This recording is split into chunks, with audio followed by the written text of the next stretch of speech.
બુદ્ધિ કોને કહેવાય? એક કવિએ કીધું છે,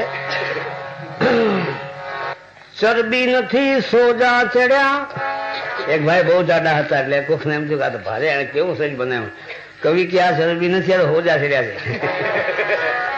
ચરબી નથી આ સોજા ચડ્યા, બુદ્ધિ નથી લુચાઈ છે. બીજાને સિંહામાં પૂરીને બૂચ મારે બુદ્ધિ નો કહેવાય પણ લુચાઈ કહેવાય.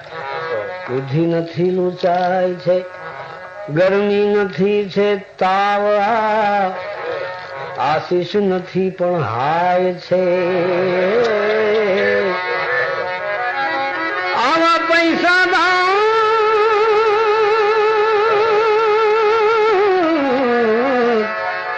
થયા અભિમાની, ગળા રેસી ન કરે કમાણી.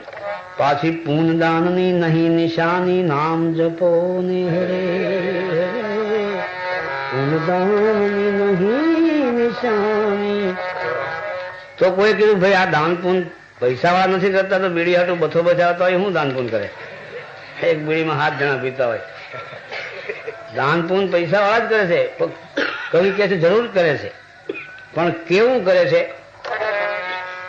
બોર્ડ મારવા માટે. નામ ના કરવા દાન કરે છે. અમારા પરમ પૂજ્ય પિતાશ્રી ના સ્મરણાર્થે આ ધર્મશાળાની અંદર વાવ બંધાવી આપવામાં આવે છે. પરમ પૂજ્ય પિતાશ્રી ને કોણ ઓળખે? હો વર્ષ પછી. નામ ના કરવા દાન કરે, મોટાઈમાં બહુ માન ધરે છે. ઈ માન આવ્યા પછી શું આવે? માંસ મદિરા પાન કરે છે. નામ જપો ને હરે હરે. ચતુરાઈ પોતાની બતાવે, અજ્ઞાની થઈ જ્ઞાની કહાવે. લોકોને ઊંધું સમજાવે, નામ જપો ને હરે હરે. લોકોને કેમ સમજાવે? ઊંધું સમજાવે. કેવી રીતે?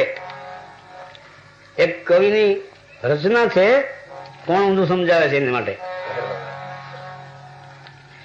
कि जहां हर 15 मिनट पे एक आदमी पत्थर पे सिंदूर लगा के बैठ जाता है और बोलता है मैं भगवान हूं।